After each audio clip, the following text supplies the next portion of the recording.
Alrighty, we are recording. This is the second part of our three-part series. Today we're going to be discussing all things parenting, relationships, and human design, which is really fascinating. I'm so excited for those who can join us live because they are the ones that are going to be a part of the live mini readings, mini coaching that we're going to be doing. I was just explaining before I recorded that when I look at charts, and this is why I created the I Am course like I did, is because you could go get a reading independently for yourself or for your children, which is great. But normally where the frustration comes from, where the lack of understanding comes from, is the fact that you don't understand the relationship between your chart and their chart, or you and them, right? And it's how those two communicate. And that's what I want to show you today. And you may or may not, like, depending on your understanding of the foundations of human design, be able to go away and do this straight away for yourself. But trust me, once you understand those foundations of human design, you'll really be able to see the differences between, say, you and someone else. And this could even be a work colleague, right? It could be your partner or spouse. You don't have to have children to get an understanding and get something out of this recording. There's a huge amount of compassion when it comes to self-guidance and self-parenting, and also how you were parented too. There can be a lot of healing done for absolutely anyone with our relationship to our parents, to our mother, to our father, right? And even if you don't know their exact time of birth, because I don't for any of my parents, you can get a pretty good representation, at least of the basic dynamics of someone's chart, even without the exact time of birth, okay? But what I do cover when I teach, this is part of the modules in the I Am course, which I'll share a little bit more about in a minute, is that normally as a parent at this stage, you know their exact time of birth, okay? Sometimes as the adult, we don't, but as the parent, we tend to know our children's exact time of birth. And so this is why when I cover this, some information in parenting and human design, we look at the variables. Now, if you're looking at your chart in front of you, there should be some arrows at the top of the head, and they're pointing left and right. Can you see those? If you can't, that's okay. Some, depending on who you use to download the chart, some don't include the arrows. If you utilize the link that I've been sharing everywhere, the website that I've created does, okay, for that exact reason, because that's what I use to teach. So you know what that all means. Shelley is desperate to heal her relationship with her 16-year-old daughter. Oh, Shelley, I'm so glad you're here, darling. And I hope you have both her charts, okay? Okay, so I'm going to share my screen. Again, I'm just going to run through some foundational things for those who are new, and then we're going to dive into the integrative stuff, like the real life stuff. And I think we can all learn from that too, which is really powerful. So I think, yes, here it is. I just never know where it's going to pop up sometimes with with the thing. All right, let's go present. So we are going to be diving into all things parenting, relationships, with ourselves and with others. This is my beautiful daughter, Emma. And honestly, understanding human design as a parent has been an absolute game changer. I should actually bring my microphone in front of me because then you can actually hear me. That might be nicer. Alrighty. So for those who are new and maybe didn't watch the first recording, my name is Hayley Wiese. I'm a 1-3 sacred generator with my conscious sun in the gate of growth. And I am the founder of the I Am Academy. In the I Am Academy, we not only embody and teach human design, do contemplations around our gene keys process, and also there's mentoring and coaching available to you there as well. So this 3-part series I created because often when I don't launch a lot of courses each year, maybe only a couple of times each year I launch my courses. But when I do, what I find is that the way that I teach, I'm a very practical teacher, and the best way for me to show you what it is that you can potentially get out of this for yourself, whether you want to invest your time, your money, your resources, and your effort into understanding human design, is to just show you what it is. And that's why I've created these mini series, so you can actually see how I utilize human design not only in my life, but how I also help other people to understand it in their life. And so my 3 big areas are health, parenting, relationships, and business. And so that's what we're covering over these 3 different modules. So we're up to the second one today. And next week is going to be really powerful with the business and personal development too. So this was a little quote that kind of dropped into me a little while ago now, around parenting, and particularly as a mother, is that we don't fit a mold, but we create the mold. You know, I want you to really, truly just feel into that. Like, we are literally creating the mold for the next generation of children, for the next generation of adults that are going to be a part of this world. And I think that's a really important role. And if you dive into human design and a lot of the stuff that Ra Uru, who was the creator of human design, he talks about how it's not actually for us, it's actually for our children. It's actually so we can heal, and so that we can then become, we can help our children embody who they truly are at a much younger age. And so it's the next generation that is truly going to benefit from the work that we do in our human design and understanding ourselves. And that's generational change. Now, this morning I was sitting on the beach. Clearly I had a photographer come and take a photo of me, but no, this is the beach out front of my house, and it's beautiful. And I go down there at sunrise as many mornings as I can. And I did a meditation. I hadn't done that in a really, really long time. And so it's like a muscle, you know, this time that we take for ourselves, this is a muscle, and you don't have to live on a beach for you to take time for yourself. Sometimes we just need an excuse. And so this is your permission to take some excuse for some time for yourself. And you're doing that, you know, right now, watching this recording or watching this live. Anyway, I made an effort to take that time for myself and just to ground and connect with the earth, which I think is important for all of our energy types. And at the end of the meditation, I asked for some guidance around, you know, what is it that I need to offer, you know, in this space? What is it that I'm bringing to you who's going to be watching this and wanting to learn more about this? And the 3 words that dropped in like clear as day was bring them peace. And I'm like, and this is the thing, and this is something that you'll learn more about your own design, your own strategy and authority, is when you hear these voices that aren't the normal kind of tone or messaging that you would normally hear, which is normally that itty bitty shitty committee that beats herself up all the time, right? That's always in the head. This is coming from a different space. This is coming from a more innate, intuitive space. And yeah, it's a different tone. It's a very calm tone. It was a very assertive tone. And you normally second guess it. You normally think like, what does that even mean? How am I going to do that? And of course I went and Googled, like, what does peace even mean? And so for me, peace is it's not just calm and inner peace, right? Actually, let's just do this. Close your eyes, take a deep breath. Close your eyes, take a deep breath. And I want you to feel into what the word peace feels like in your body. Where is it sitting? And put your hand there. And just breathe into that for a second.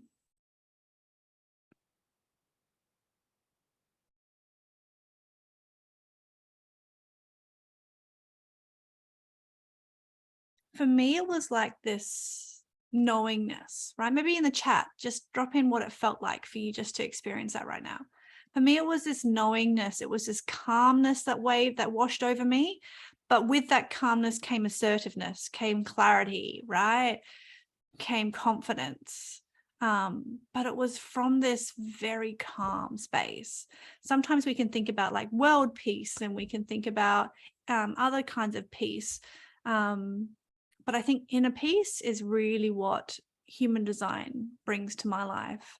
Now, for those who know me really well, I'm a really big advocate for essential oils and using plant medicine in our home, because that was my first experience of peace.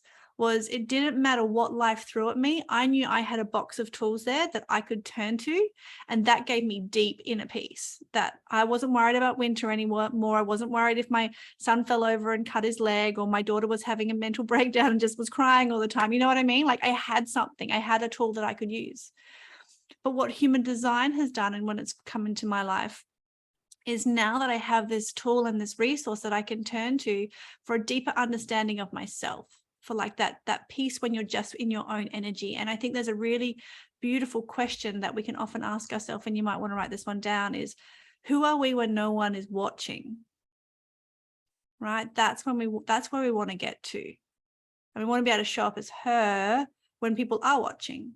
But sometimes we just have to think about, and they're like, who are we when no one is watching? If I literally clicked my fingers and Everyone else in my world just disappeared, but I was in my house, the shops were full, the car was there, but no one else existed. Okay. What would you do with your time? How would you want to spend it? How would you feel? Right? And how would you show up? How would you look after yourself? And so that's just a really beautiful question, because we have to, like, sometimes we want to avoid that. We talked about that last week, is avoiding that time with ourselves. Because sometimes we're a bit scared, and who completely goes into whole distraction mode, on the phone. So hopefully understanding your human design and also your human design of your children will bring you more peace. Bring more peace with who you are, how you show up for yourself and for others, and also just a calmness to you that when someone else, like a child or even a coworker, is doing things differently or behaving in a way that isn't appropriate or something like that, that you have peace of mind that you can stay true to yourself while you're still trying to help them stay true to their self. Okay. So in this call today, we're going, I've got an extra dot there. I'm going to give you the update on the I Am course just quickly. We're going to run through some foundations. I really want to cover the emotional wave because I think this is highly, highly significant for children. And then we're going to dive into how we connect. Okay, and that's going to be the most significant part of learning human design in relation to ourselves and parenting. And then we'll go into the mini readings. So with the human design, what I would love to do, actually, let's just close our eyes again. I've got a fun activity. Pop your hands up. I'm going to stop sharing the screen. I'd love everyone, if you can, turn your cameras on. But I want you to just pop your hands up. And what we're going to do is we're going to do an activity where it's like put your finger down. And so what you're going to do is when hey, Nat, you're going to put your finger down, right? Every time this thing that I say is true. Okay. You don't feel obliged to put them down if it doesn't feel true. But if it does, that's fine. And you can close your eyes if you want to do this, or you can keep them open. It's all good. Okay. So put a finger down if you're still struggling to clear, understand, or process childhood experiences. Put a finger down if you have ever been told to do something a certain way and it just never felt right. Put a finger down if there are people in your life that you just can't seem to understand. Put a finger down if you have health concerns that you just can't get quite on top of. Put a finger down if you've ever felt stuck or confused about what to do next. Put a finger down if sometimes you just feel like you are not enough. Put a finger down if you wish children came with their own instruction manual. Put a finger down if you wish you came with your own instruction manual. Put a finger down if you have ever wondered, why am I here? What is my purpose? What's this all about? And put a finger down if you'd actually love the answers to some of these questions and a whole lot more. Yeah. All right. Shelley's got all of the fingers down, and this is all of the fingers down. So does Jess. We may or may not, depends where you get up to. But the beautiful thing is that sometimes these questions actually truly have answers. And yeah, for me, I've found them in the human design model. So that was just a really fun experiment because I wanted to show you that. Because with that comes, hang on, where am I? I created a syllabus because I wanted to show you in how a very small amount of time. So there's probably about 6 hours of content. It normally runs over 4 weeks, right? So about an hour and a half a week. You can learn literally not only the foundations of human design, all the types. So depending on your family and the makeup of your family, you can not only learn about yourself and your children. And these are in all small individual videos, right? That you can go in and look at. You can understand the connection to their authority and the way that you show up in the world. You can understand health, which we covered obviously last week a lot for every single type, all the different centers, the endocrine system, the immune system. I've got practice 7 tools there that I use for intuition, mindset, emotion, stress, and immunity. Module 3 is around, obviously that's our parenting module, right? So you're going to get a really beautiful insight into this today. But I've got parenting advice for every single type. So not only yourself, but maybe your spouse or the parents of your children. Parenting by environment. So these are some of the things that are in the variables, which are quite nuanced in human design, but really, really practical, I find, when it comes to children, because children are naturally living their human design, and to witness and honor them in their natural environment, or the way that they, absorb and learn, can be really, really powerful when you catch that at a really young age, rather than like us as adults, we're trying to revert back to our natural state. Okay, and then we also have a bonus masterclass, which is all around business and abundance by design. And that's going to be like a game changer. I've never presented this type of education before, and this is going to be a free live run masterclass. And yeah, so 73 payments of $77 while the early bird is still on. I wanted to put this up here because it literally ends tomorrow. So the price goes up to full price at the end, come Tuesday. So I just wanted to let you know that, because yeah, some of you may be still on the fence or wondering what you were going to learn, and that's what that is. There's a little QR code too if you want to go learn more. All right, so back to the newbies that didn't join last week. Just use the chat and let me know where you're at when it comes to human design. Okay, so this is between like a 1 and a 10. So then I can just get a little gauge for if we have some new people on that didn't join us last week, and just what I need to cover. There's the chat box. Let's have a look here.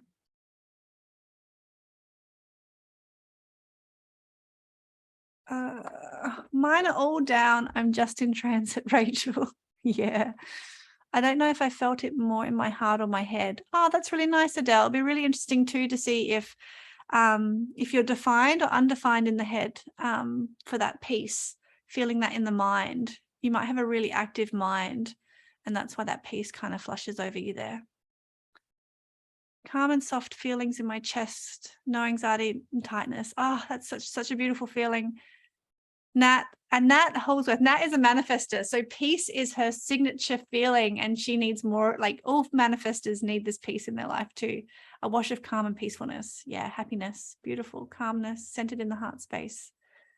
Ah, love that. I'm calm just hearing you say that. Okay, so we have 1, 4, 3, 3, 2, 3, 3, 2, 3, 3, 1. Yep, thank you. Lisa's just starting to delve in.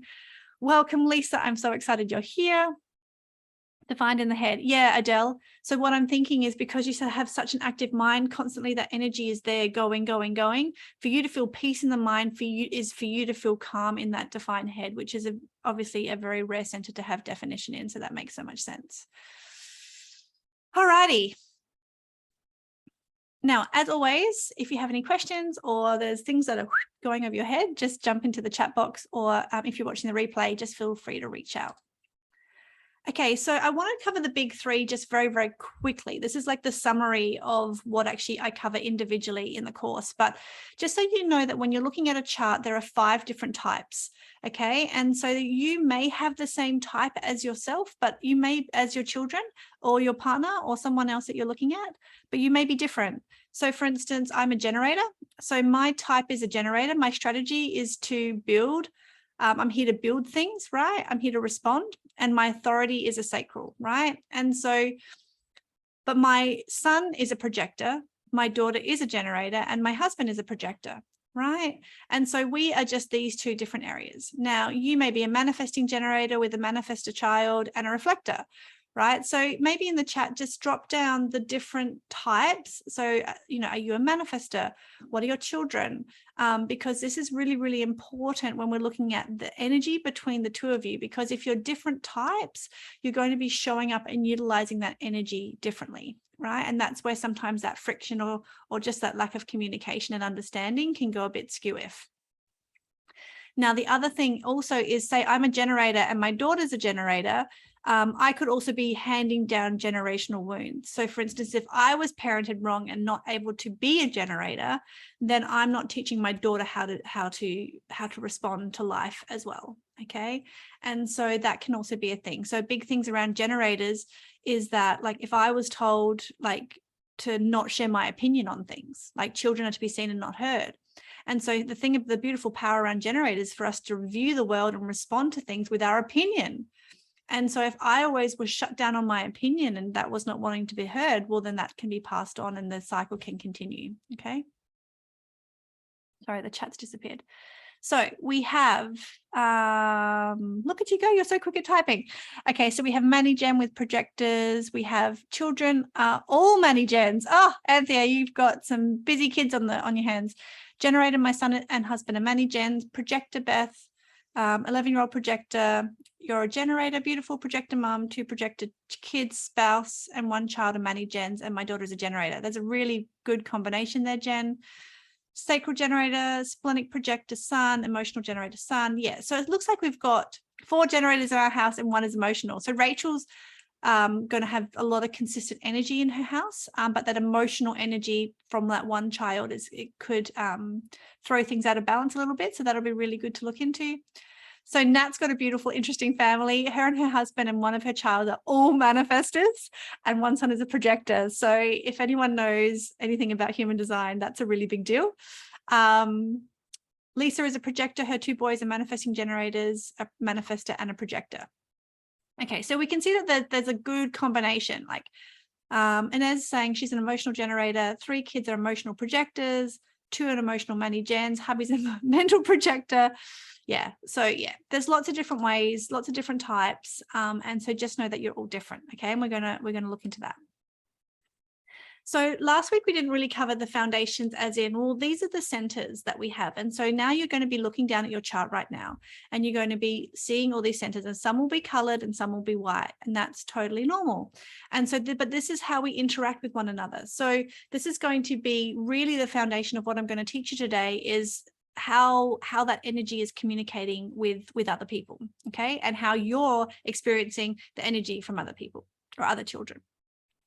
And so the energy sits in these centers, and they all do certain different things. So the head is all around ideas and questions. So if your child has an undefined head, they could be big on questions. Okay, this is a child that is going to ask a lot of questions at nighttime. Maybe they're going to struggle to wind down because they're processing everything that happened during the day. Okay, and so yeah, like often when this center is white, there's going to be lots of questions from children, because they're going to be picking up all the questions from outside in the world, and they're going to want to feel the pressure to answer it, because that's that center's job. Now, you may also have an undefined head, and that's okay, but you may be a defined head, and that's going to be a different relationship that you two will have together. Now, the ajna is a little bit different. This is the knowingness. This is the answers to those questions. And so if this center is white, again, they may feel pressured that they want to tell you something or answer something, even if they don't know the answer. Okay, and this can be a bit of a shadow kind of aspect to this undefined center. And it's really good to know this, because this is how we encourage children to not, it's okay not to know. It's okay to ask questions, right? And to not know the answers, because sometimes they feel pressure to know things when maybe they struggle to learn or to hold information if this center is white. Now, if this center is defined here, if this is colored, they actually may be like stubborn in the way that they think, because they do know, right? And so this was me growing up as a child. I had this defined ajna, and I can see how that would have been quite frustrating potentially for my mother, because it's like, I know, Mum, I know, you know. And so yeah, maybe they actually do know the answers, and so there's some beautiful ways that we can work around that. Now, the throat center, when it comes to parenting, is a really, really big thing, particularly reparenting ourselves, because a lot of time there's a lot of, I'm not going to say trauma, but just conditioning in the throat center, particularly if it's white. Children with an undefined center, like you can see over here, it's white. They'll either be really, really quiet, or they'll be a chatterbox. They'll be, let me know if you have a chatterbox in your home, and if their throat is undefined, because basically all of this pressure is coming through this center for them to speak. They feel invisible if they're not speaking, okay? And so if this center is undefined, both of my children have undefined throats. And so, yeah, it comes out. And so sometimes I have to just get them to sing or to do something else to express themselves, rather than constantly talk in my ear. But it is a really good thing to understand. We don't want to be shushing our children. We want to be guiding them and witnessing them when they're quiet, not only just communicating, okay? We also want to be seeing that particularly if there's defined throats around undefined children, they're going to be picking up that energy, right? And so if you've got that defined throat, you actually may need to silence it so they can be heard, okay? Because they're not going to have that consistent confidence to communicate like you do. And so this is, again, it's a really beautiful way to see like the difference between, say, you and your child. Now, the G center is around identity and purpose. When I look at this from a child's perspective, in an adult's perspective, it's around finding our purpose, finding love, feeling loved, feeling like, you know, we're on our path, and maybe it's always wavering a little bit. But for children, when the center is white, what I notice is they get really distracted really easily by other people that they're surrounded by the surroundings. So in school, for instance, my son, who has an undefined G center, will like not cause issues, but he'll be like, oh, what are you up to? Oh, what are you up to? And I'll find the people that he hangs around the most are going to be the people that influence him the biggest, which is absolutely accurate for an undefined G center for anyone. Okay, so even if the center is white, the people that you hang around the most are going to be the people that are going to be driving your direction in life. Okay, so be mindful of your circle of 5. But for children, it's even more important because, yeah, if they're hanging around with the wrong kids, they're going to be probably more a bit susceptible to peer pressure, because they're just going to pick up the direction that other people are going in, and they're going to want to follow that. Okay, so it's a really beautiful thing to be mindful of. And also that they just may never truly really know what it's like, that love, that like just reminding them that they're loved. And I know we should do this for children all the time anyway, but honestly, particularly if their center is undefined, or if your center is undefined, you are loved, right? And you are here for a reason. And yeah, just remembering that. Now, the will center is a little bit different when it comes to children, right? This is particularly a lot around self-worth. If there is a child or a teenager that beats themselves up a lot, maybe they overcompensate, so they overstrive to be the best or to study really hard because they feel like if they get those grades, then they'll feel like they want to feel, or if they win that, then they're going to feel. It's like, we have to remind children that they are worthy regardless of the outcome, right? It's who they are on the inside that truly matters. Now, it is a little bit different if they're defined versus if they're undefined. If they're undefined, if that center is white, they're really going to feel a little bit wobbly all the time. They need a lot of reminders, is that like everything is fine, and that's a really great effort. And I want you to witness them in what they're being while they're doing.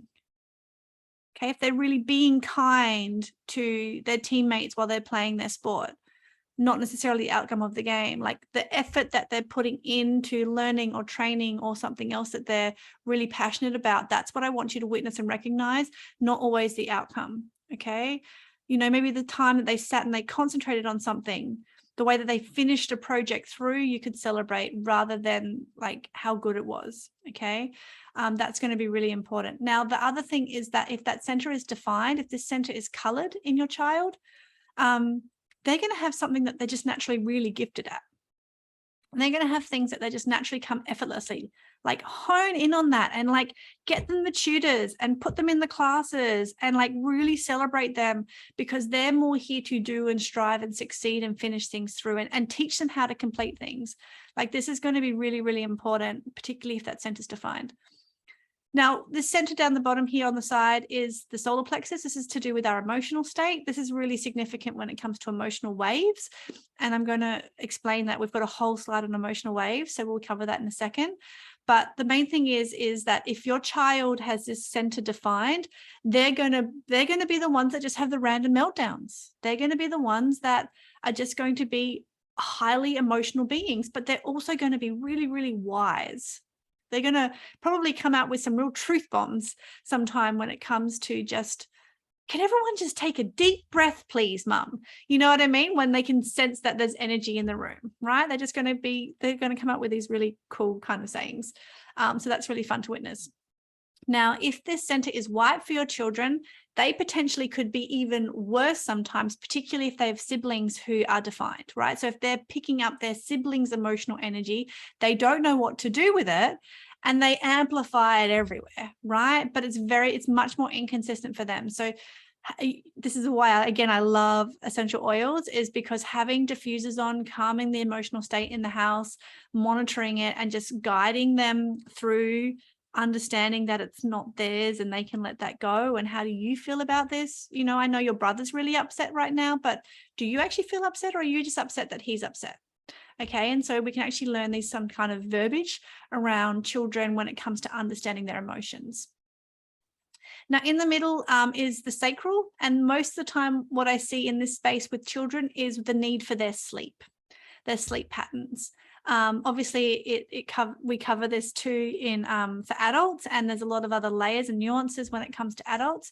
But really, like, the key thing just to remember is if this center is white for children, they need a lot more sleep. They need a lot more, maybe downtime.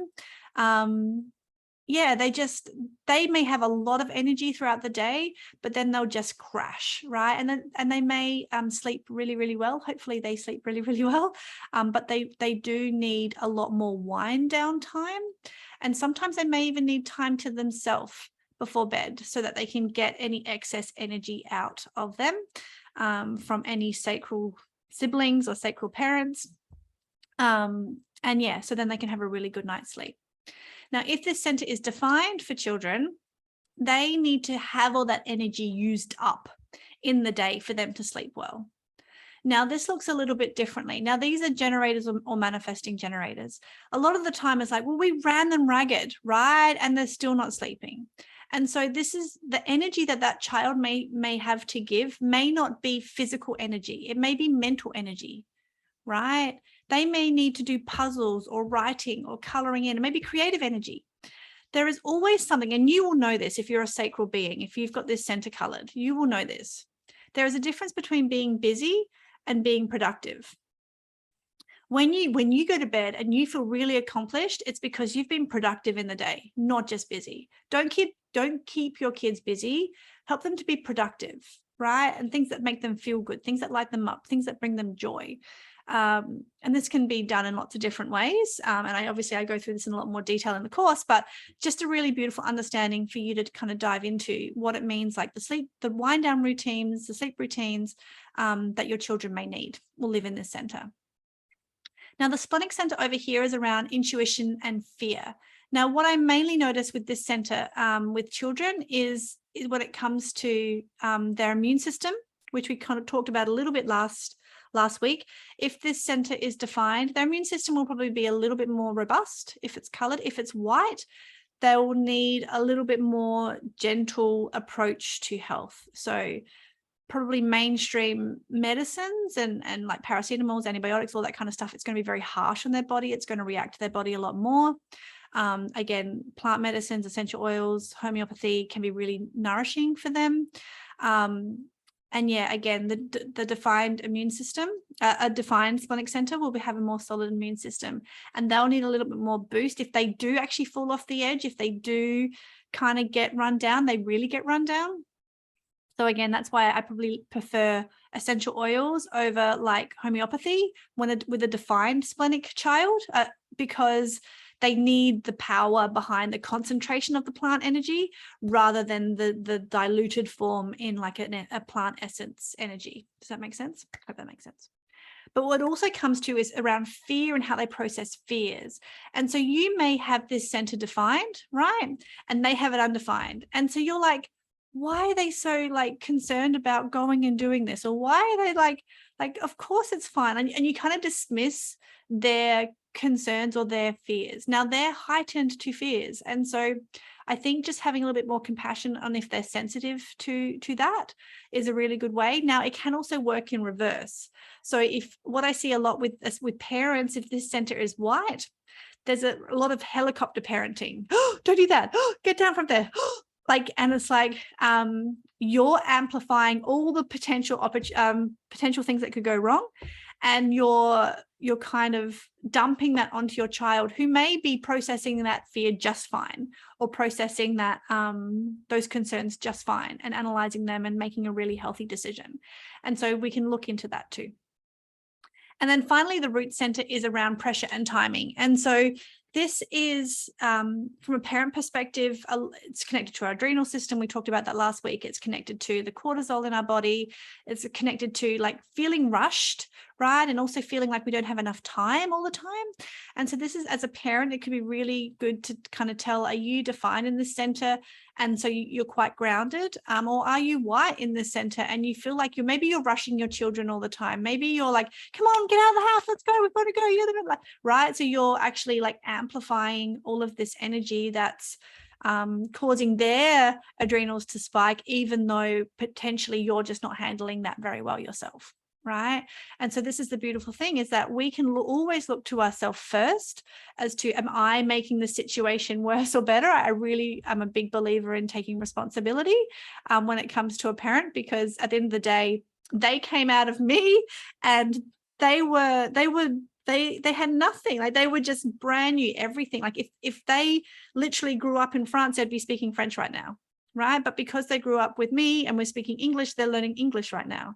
Right? They learn the skills, they mimic their environment, and they pick up mannerisms and other things, both on a subconscious level and also a conscious level. So we can take responsibility as parents, but then we can also look to them to see how those two connect. So I just wanted to really like kind of dive into all of those centers just a little bit for you. How do you feel about that? Let me just stop sharing the screen. How do you feel now coming in? We've got some chatter boxes. Yep. So we've got chatterboxes who have defined throat. So that'll be really interesting because they just may have a lot of energy and a lot of things to say, which again is really, really healthy. We want to make sure that energy is coming out, particularly if they're a manifesting generator. Are they manifesting generator with a defined throat? Because if those get shut down, later on, that's going to turn into thyroid issues or like communication issues, neck issues. Like I always see it in adults. Manifesting generators who haven't learned how to successfully communicate properly as children. So that can be another big thing. I have a defined throat and I was always just, the hand was always going over my throat, right? And so, you know, like I love spearmint. I've lathered myself in it. I have a lot to say, but I also have to learn the right way to do it, right? Okay, so we'll keep going. So this is the emotional wave I wanted to cover too, just before we kind of dive into the readings. So if this center is defined, then your child or yourself has an emotional authority. When this center is defined, it overrules every other authority. This is what's going to rule their life. This is what is going to determine how they make decisions, and they're not going to be quick. If this center is defined, do not put your children on the spot to make a decision, because they're not going to know, or they'll tell you something and then they'll change their mind. So for instance, my daughter's an emotional authority and she will always, and she's a generator. So she'll always come to us like, Mom, I don't know what to eat. And I used to get so pissed off because she would come to me saying, Mom, I don't know what to eat. I was like, anything in the house, Emma, anything. It's everything you can eat. But what I realized is, hang on, she's a generator. She's looking for me to ask her a yes or no question so she can tap into her sacral to decide if it's a yes or a no, and not be concerned about all the possibilities of this emotional wave, right? So I was like, do you want a wrap? Do you want a sandwich? Do you want an apple? So I'm asking her, do you want this? Yes or no, yes or no. And she can actually, and then she's like, oh, okay, yeah, no, I want that. And I was like, okay, that's how I have to work with my daughter. My son is an emotional authority, but he's a projector. So he doesn't have that yes or no sacral. So I don't ask my son yes, no questions. I ask my son open-ended questions. It's like, what do you feel like eating? When you look at the cupboard, what jumps out at you? I'm offering him all the options for him to feel into what one that's going to be best for him. So if they're a sacral child, so if this center is colored in, ask them yes, no questions, okay, to help them with their emotional wave. If this center is white for them, ask them open-ended questions to help them feel into their emotional wave. Okay. What is an emotional wave? An emotional wave, if you have it, you know what it is. And if you don't, you have no idea what I'm talking about. If you have this, you will know what this feels like. It's like your life is always doing this. Okay. And so if you have this for a child, if your child has this, their life is always doing this. And depending on which channel they have is which wave they have. Now, this is my daughter's son, and she's got two of these. These are manifested twin boys. and they have all three emotional waves, right? And so I'm so glad that this woman knows human design for helping her navigate this and her boys as they grow older. But you may only have one, okay? You may have two, you may have more. These children have a lot. But you can see here, so the source, the 59.6 is this channel 3 here. So if that's colored, then you've got this wave. If you've got the tribal wave, it's either the 1949, the inside one here, or the 3740, the one going up here to the will center. If it's an individual wave, they've got either this one, the 5539 down here, or the 22 all the way through to the 12. It would have to connect all the way through for it to count. It has to be a solid color for it to count. Collective wave is the 4130 down here, or the 3635 all the way up here. Okay, so remember, a channel is only when both gates connect. So the whole thing is colored. Okay, and that means this center is lit up, and you may have one or you may have multiple. But the main thing is, how do we soothe these waves? What do we do when our children are having a meltdown and their emotional authority? And there's not much that we can't control them. We can't tell them to snap out of it, right? Because it's literally like being in the ocean, and you have to let the wave pass, because this too shall pass. Nothing in their life is ever going to be consistent. How they're feeling right now is not going to how potentially they're going to be feeling tomorrow or in an hour. Okay, and so it just depends. So if they're a tribal wave, so the 1949, 3740, okay, this is going to be soothed by others and touch. Okay, they're very sensitive beings, and so depending on who they're hanging around, it's going to like ratchet up all the time. Okay, depending on like if someone pissed them off, or like if like it's going to be the straw that breaks the camel's back that drops them over the edge. Okay, there's always going to be something. And that's where that's going to come from. But it could just be a touch, like, or do you need a hug? Okay, it's going to be soothed by this. The individual wave is going to be much calmer. Sometimes these children will want time by themselves, but most of the time with the individual wave, I'll still kind of ask, like, are you okay? Would you like me to go? I'm never going to tell a child to go to your room or you take time out. I'll ask them, it's like, would you like me to go? Do you need some time to yourself? Okay. And I'm going to give them authority to make that decision if they want to be by themselves or not. Or it's like, or do you just need a hug? Maybe they just need a hug too, right? But it's individual. So only they're going to really determine what they need. So just ask them what they need to feel better. Don't tell them what they need to feel better. And then the collective wave, this is what my daughter has. This is a big one. This big crash comes from an unmet expectation. And this is such a beautiful thing to understand as a parent, because you can just trace back to understand what was the expectation that wasn't met. Oh, that's why they're having a meltdown. All right. This is the children that have a meltdown because you cut their sandwich into triangles instead of squares. This is the meltdown that the child comes home and they were going to play with their friend, but now their friend isn't available to play, so they're having a meltdown. Like, this is the child that wanted to wear the white shirt, but it's in the laundry, so they have to wear the blue shirt. This is those meltdowns, okay? There's not something wrong with them, and there's not something wrong with you. It's just understanding that this is the way that energy and emotions flow through those child. So I really, really hope that this gives you a little bit of understanding as to the children who have an emotional authority, or if you have an emotional authority, and why this is so impactful to their lives, right? The other thing that happens though is if this center is white, and there are other people having these emotional outbursts and things, then this can be amplified. So I'm an undefined center. This is white for me. My children are defined.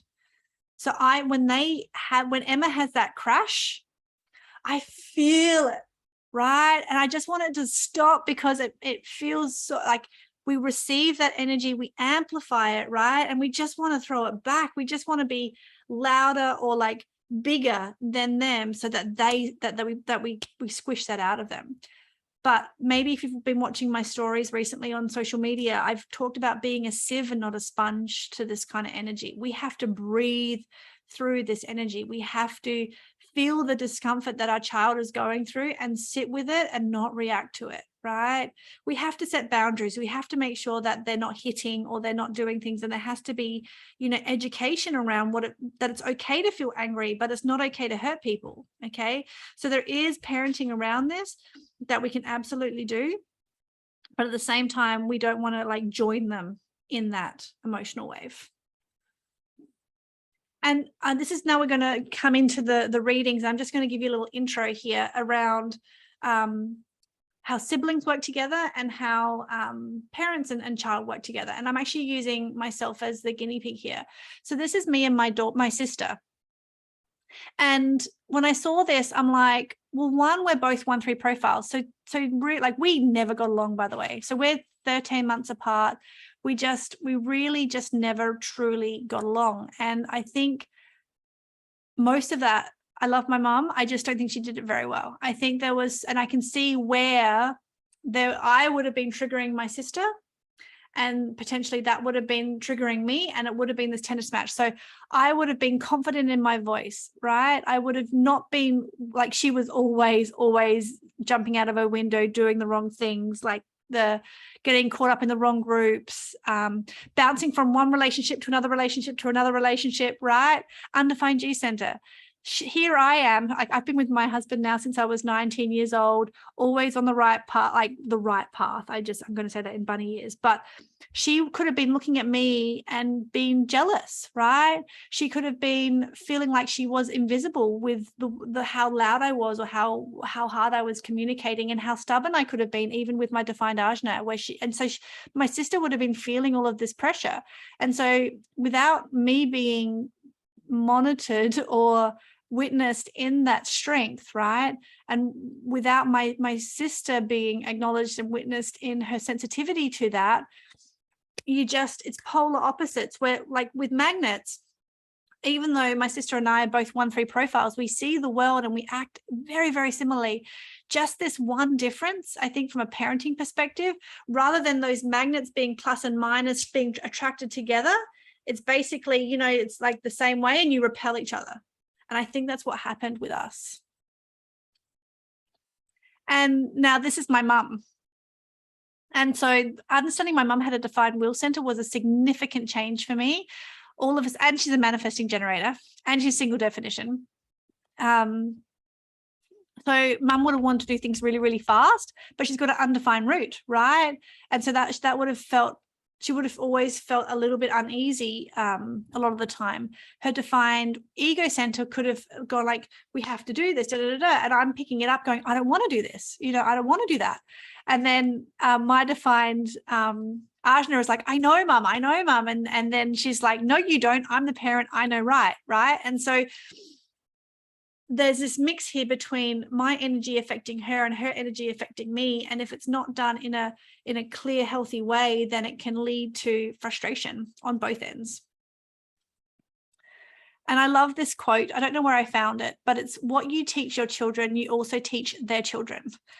And it's just like, because I was like, just go into that. What we teach our children, we teach their children. Screenshot this, take a photo of this. Like, if this lands for you, this is the work that we're here to do. This is not just for us. It's not just for them. It's for their children as well. Because when we talk to our children, that voice becomes the voice inside their head, right?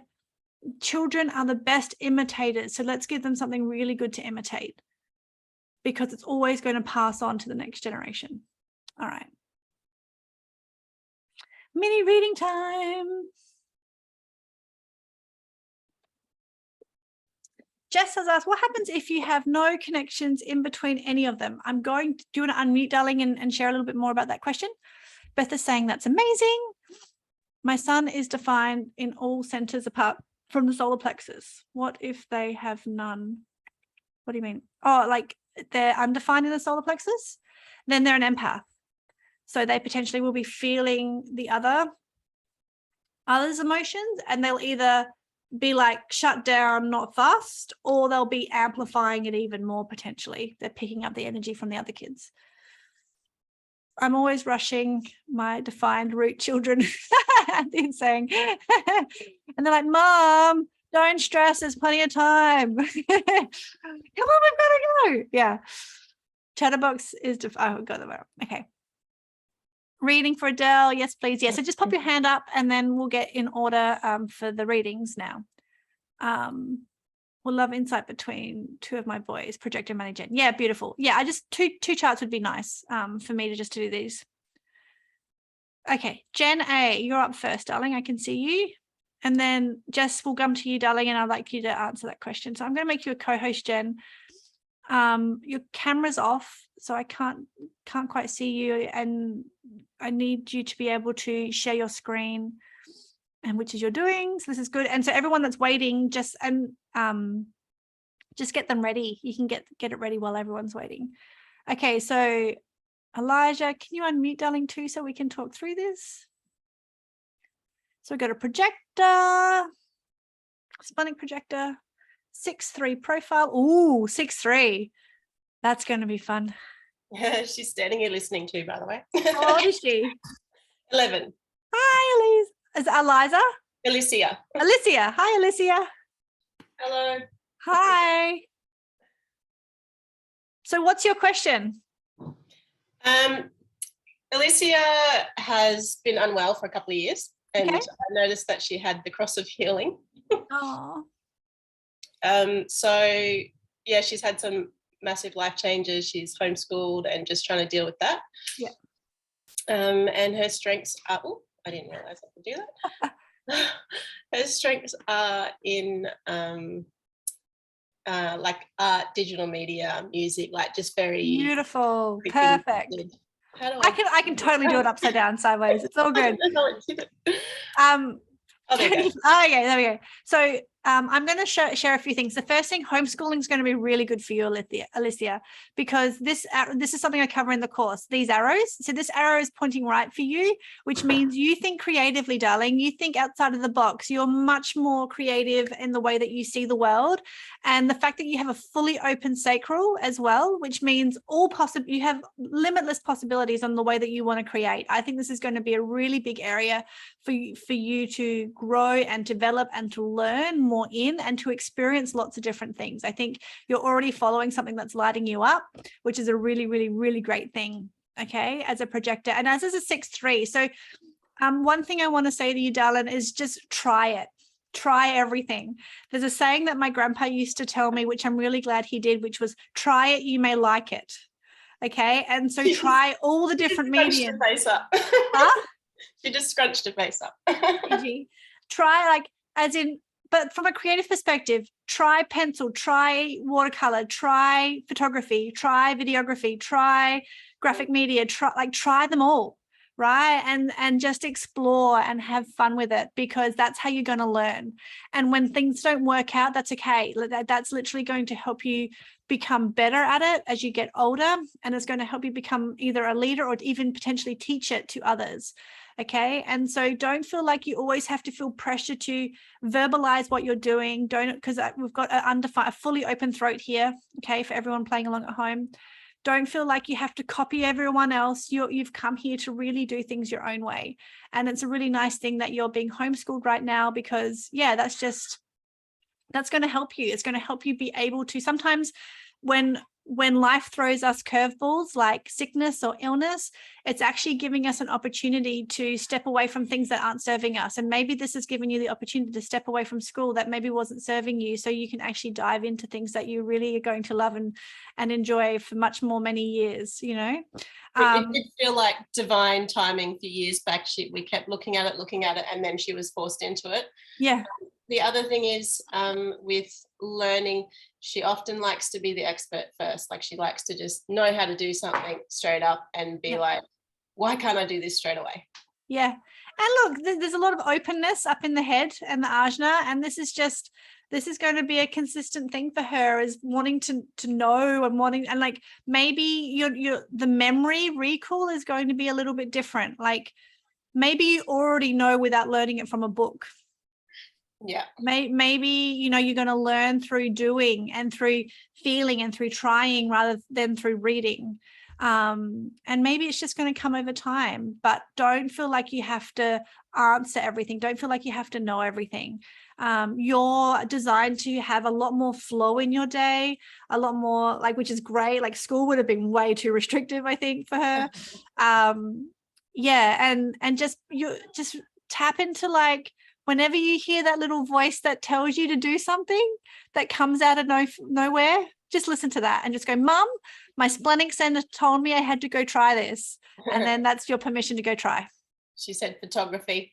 Do you want a quick look at mine in comparison to hers? I think I think I'm really happy with that. I think like if that's her, that's her. And I think she's here on the call, so she's heard that. And I think that's going to be really, really beautiful. Awesome. Thank you. You're welcome, Jen. Thank you for sharing that. Thanks. You're welcome. All right, Jess, you're up. Yeah, 2 charts are really good if you're like, if there's an issue, you know what I mean? Like, okay, why are they doing this? Da, da, da, da. But I think that was beautiful for me just to be able to share that, breathe that little belief into that chart. Do I share my screen? Yeah, if you've got it, darling. Because there's so many hands up, I'd like to try and keep these just a couple of minutes. Otherwise, I'll be here. Oh, look at you go. Oh, I love it. Okay, so who's who? So I'm the left, on the left hand side. My husband's the top right, and my daughter's the bottom right. So for me, my daughter's only 1. So I really just want to learn how I can really fully support her to, be the best version of herself and who she's supposed to be. She's a manifesting generator, so she is very busy. So yeah, just wanting to see what it is that I can do to support her, or what the things I need to focus on for her are. So the first thing is as a projector. So I in the I Am course, I actually give advice to each of the types for parenting. So you're a projector, right? And so a lot of the time you're wanting to guide, give unsolicited advice, out, which is a bit of a trigger for projectors. And when it comes to parenting, this is just as relevant. Okay. And so what I would recommend from your perspective is just to go and do, to lead by example. Okay, because that's when they're going to see you doing something and they're like, oh, I want to be involved. Oh, I want to learn that too. Or can you show me how to do that? Like that's going to just lead by example for her. Okay, you're the guide as the projector. And so just trust in that process, that when she needs you, she'll come. She'll be very independent. She does have a split definition, so which you don't complete. Oh, are you going to have another kid? I hope so. Yes. There's still a gap in your family for full definition. So I think there's another kid that's going to come and help fill that in for you around the throat center, between the throat and the ajna as a family. And what are we looking at? So the will center is the only open center. So what I'm going to I mean, she's little, she's a baby, she's going to have a lot of energy. Let her almost feel like sometimes give her a do not disturb sign on her head sometimes a little bit. Okay, just let her explore, do it obviously safely, but she needs to learn through trial and error. She's a 1-3. She's very different to you. You're a 2-5. You probably, and even your husband's a 2-4. So you guys don't learn through trial and error. She will. Okay, so teaching her how to be okay with failure, even asking her as she gets older, that's okay, let's try again. Or that was a really good try. Really embracing that failure is actually part of the process is going to be really healthy for her as she starts to learn. But main thing is self-worth. That's going to be her biggest area of unease. And it's also going to be where a lot of it comes out. That's the only space for her chart to breathe. If you think about the gaps is where we breathe in our chart. Either through her communication, because she'll have all of these ideas and she can't get it down to her throat. See how there's no connection there? And so it may come out verbally for her. She may get frustrated not being able to communicate things properly. So just being mindful of that. And there's just love on her. What I was talking about, that will center, just really loving on her for that. Amazing. Thank you. And just being mindful of the emotional wave of her, right? Those unmet expectations. It's going to trigger you and your husband being undefined, and you're fully open too, which is very significant. So that was my question before. What does it mean? Because I can't even understand for me what that means, because I've got nothing connected. Yes. So your husband has so this is a really good teaching moment for the solar plexus. We have a defined, we have an undefined, which has some gates, some activity, and we have fully open, which has no activity whatsoever. So I'm the same as you, Jess. And how this shows up for me is that, I'm using my mouse, but like you can't see my mouse, I don't think. No. You only see Jess's mouse. So two things will either happen. You're either highly, highly sensitive and a complete empath if you were brought up in a really safe environment as a child to feel your emotions, or you're really good at armoring up and just pretending everything's okay and just not feeling anything. And just like, the latter. Yeah, that's a normal one, but I have to put in both because sometimes I do find someone who's actually emotionally aware. So that was the same as me. I'm a bit of both, really, to be honest. Like I can put those walls up, but then I also can be so highly attuned to others' feelings and that sort of stuff. So I didn't have that supportive childhood, but I have that ability with people. So of course you do, and that's the gift. And this is the thing, that's the gift. And so it's about, as we grow up and we grow older, we become wiser to understand that it's safe for us to feel our emotions. It's safe for us to feel other people's emotions and not take them on as ourselves. And so a big part of that is being able to sit with your daughter while she's having those emotional waves, not take them on, not amplify them. Same with your husband too. He may want to amplify those a little bit as well. And just understanding those unmet expectations and really talking her through that. So one thing I noticed with my daughter with this wave was explaining literally, like, if we were leaving the house, everything that we were going to be doing. So like, we're going to go to the supermarket and then you're going to help me with a trolley and then we're going to check out and then we're going to the park, because they will have a meltdown if they think that leaving the supermarket means they go back home. No, we're going to the park. Like literally telling them everything. Great. So that they don't have any unmet expectations, as in, I thought we were going to the park and now we're going home. You know what I mean? And so that will really help her as she grows older too. Amazing. Yeah, thank you. You're welcome. Okay. Adele. Jump in the chat. Let me know if this is helpful for you, if you're learning anything while we're doing this.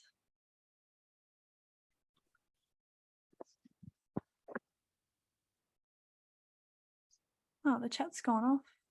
Can't see it.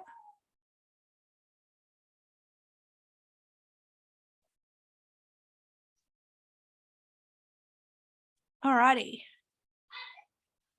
Anthea is learning so much. You're going to love the I Am course. I saw you signed up yesterday. Beth. Yes, some great perspectives making sense. Awesome.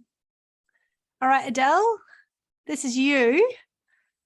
Who else do we have here? So I can see that Adele is an emotional manifesting generator. Maybe? So it's actually Jessie that I need. Yep. I was trying to share both, but I can't for some reason. Can you, so at the top right, can you duplicate that tab and then put them both side by side?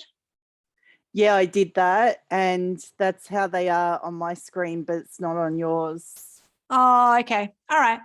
So maybe you just have to flick. So what's the question, Dylan?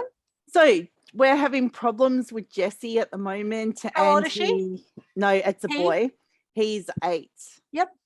And he's been put into the box of like ADHD and that sort of stuff because he's becoming really disruptive in class. So, and quite stubborn in his like mannerism and getting quite frustrated and all those sort of things. Yeah. So what can you tell me about his chart? So just the openness up in the head and the ajna can lead to a lot of anxiety. Okay. Yep. So that's just where the emotions kind of live up in there. And also gate 55. I do notice sometimes with gate 55, he's got that defined. Where is that sitting? In his moon. So it's very emotional. Like this is a very unconscious emotional energy that I would look into. That sometimes there's mental health that can sit in gate 55. That said, gate 55 is, as I said, where there's a shadow, there's a light.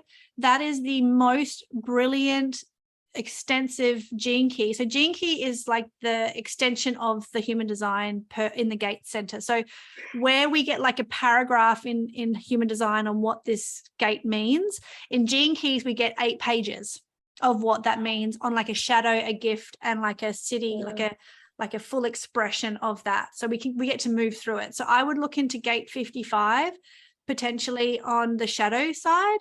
There's 20 pages on gate 55. This is a really big, significant gate, and there's a lot of beautiful energy in there, but he could just be sitting in the shadow in the emotional side of it. Hi, Rachel. Thank you for being here, darling. That's okay. Also open G center. Who's he hanging around? You know what I mean? Like, who are his influences? Because he's going to be picking up a lot of those mannerisms from other people, and his friends and his relationships. Self-doubt would be coming up. Maybe the need to control. Gate 21 is the need to control. So maybe he might be feeling out of control in life. Fear of failure. Gate 32. Yeah, like then also he's actually got the three death gates, 38, 39 and 43. These gates are very individual gates, that a lot of individual energy.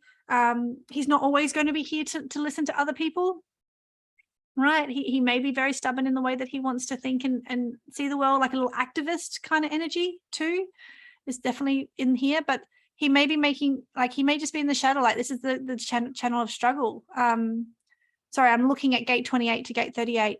That's the channel of struggle. He may just be trying to struggle a little bit harder than he needs to, and just not knowing. So like he's a generator, right? He's an emotional generator. So going back and looking at those emotional waves, you know, how is he allowing his emotional wave to get the better of him? For one, like really trying to teach him to embody his emotional wave. And what lights him up? Why is he? Because frustration is the shadow of the generator. Like if he's frustrated, he's not being able to do what he wants to do. I can't see his arrows, unfortunately, on this my body graph. Yep. Because if there was his arrows there, I might be able to tell a little bit more about his personality, if he needs more structure in his life, or if he needs more flow in his life. That gets covered in the course. But this gate up at the throat too, I think that's gate 56 up towards number 11. That's a big expression too around like storytelling and things too. So he may want to express himself in a certain way a little bit differently. 43, he knows things, he sees the world differently. It's like this freak genius kind of mindset. It's in his Saturns. Like I said, there's so many things, hun, but I think the main thing is like getting him to understand his emotional wave, right? So that 55-39 channel, looking into that 55 energy, understanding who he's hanging around with, that open G center, and just really helping him to ground out of his head, like let him talk it out, like while he's still 8 and before he gets too old, like really sit with him at bedtime and talk about his day and like get some gratitude back into his life. You know, every night we kind of ask the kids, what are you grateful for when we're having dinner? And just like, do you have a defined throat, Adele? Yeah, I do. Yeah, so I've got to shut up. Yeah, we need to stop with like our permission. We have to actually stop, so we give them space to communicate. So, because over the last week, I've actually been laying down with him, and none of our other kids have actually really needed that because they've all got a defined head and anja. So, isn't it interesting? Yeah.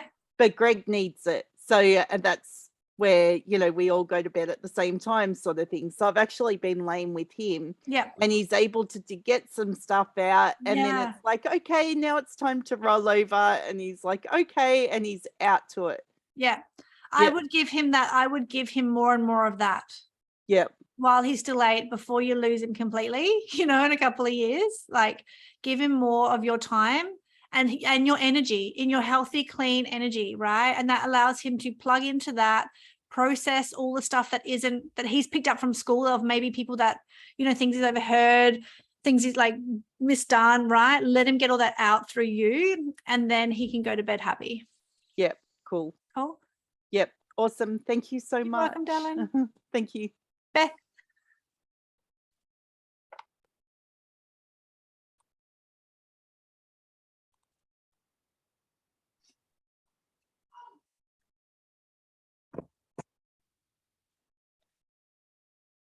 I always learn new things about human design, listening to you. Oh, Rachel, you're beautiful. Yeah, this is why I still have to have, even though the IM course is pre-recorded and all the modules are there, I still have to have the live integration calls, because that's what we do in those calls, like more of this. So there's 4.5 hours of this in the IM course. It's pretty cool. It's all right, Hayley. I've got a new laptop. Sorry, so it's not letting me without closing Zoom first to reopen. So that's okay. I'll skip my Do turn. you have any questions that maybe I can just talk to? Yeah, I've if I can kind of explain it, I've got a 3-5 sacral manifested generator of a husband. Yep.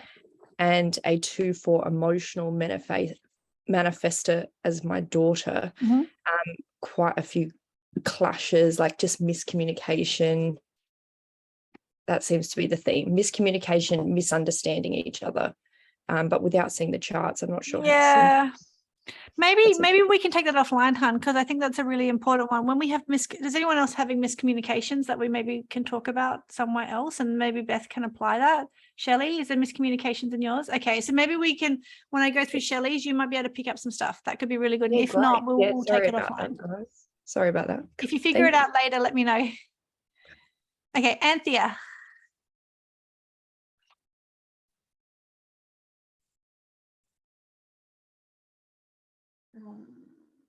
Cool. I had them side by side.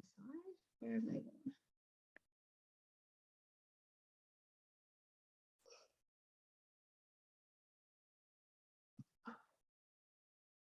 You're all doing really well with the sharing screens. Can I just say, it's not an easy thing. Hey, look at this. Beautiful. All right. Cool. What is your question, darling? So I've got just a little bit louder or a little bit closer to the computer. I can't quite hear you. Okay, so Ruby is no, something's happening with your mic. Is it on a soft? I can hear you, but it's a bit muffled. So I don't know if it's sitting on a soft. No, no. That's okay. I can hear you. Let's give it a go. What was your question? Okay, so Ruby's on the left, she's 11, and Billy's on the right, he's 8. So I'm just wondering, like, I can see some similarities, but also I'm just trying to work out why there are clashes in their relationship and how I can. So who's this between? These are 2 siblings? Yes, so Ruby and Billy. Ruby's older. Okay, so probably it's happening with Billy, with his defined will center, and that's a channel, like there's a lot of control, like he's probably wanting to control things, right? And Ruby is like not wanting that at all. Yes. So with the white, what's the age gap? Almost 3 years. Okay, so with the white center, which we talked about last week, there's like an inbuilt bullshit detector. So if you have an undefined will center, you really sense if you want to do something, or you like if it's worth your time or if it's not. And so if Billy's coming in with a lot of energy, wants to come through that kind of gate of control from that, then, and Ruby doesn't want a part of it, then it's just going to set everything off. Okay. And so it literally could just be Billy just trying to control Ruby. Potentially. Yeah. When they are together, they also have, so what I'm looking at now is how the definition that we get created when they're together. So when these 2 are together, they actually define the head and the ajna with them too. So you can see here that Billy's 56 goes in with Ruby's 11, and then Billy's 4 connects to Ruby's 63. Okay, so I think there's a lot of opportunity there that they will love to go and like in a really good way, like as they get older. This could be a great thing that if they want to sit down and do homework together, right? Or if they want to write together, or if they want to, like, if they might go on and play and do imaginist kind of stuff together. That could be, huh? I see glimpses of that occasionally. Oh, I can't hear you, sweetie. Oh, I see glimpses of that occasionally. Yeah. And that may happen as they get older, but it is a gift that they have together. Too. I can't see their profile. So we've got something 4 and something 1. What's the numbers at the top? So the black, I'm just looking at the black side. Yeah. Can you scroll across a little bit? Oh, look. I'm a bit the same with the computer being new. Do you know their profile numbers? Oh, I do. Oh, here we go. Here we go. So a 4, 6 and a 5, 1. Yeah, again, with Billy being the 5, sometimes that's mirroring back to Ruby, things she doesn't want to see or doesn't want to like. So Billy will naturally have people in his life that love him or hate him. And that's going to be okay. Like just trusting that, Billy, that's okay. Like, you know, you don't have to be friends with them. You know what I mean? Like he's being able to release people in his life that aren't necessarily where Ruby's going to be the natural networker. Yeah. Okay. And so that could be something that frustrates Billy, potentially, maybe. Ruby may make friends easier than Billy, and that could annoy Billy, right? But like, yeah, they've got their own strengths and weaknesses, but that could just be another little area that could be causing them a little bit of friction or misunderstanding. But their gifts is that Billy is really here to be liked be seen by the people that really need him. And he's going to have really good friends when he finds the right friends. Yeah. And Ruby's just going to be naturally want to be much more probably social. Yeah. Okay. Yeah. Thank you. They're both money gen, so they're both go. They're both emotional, so they're both up.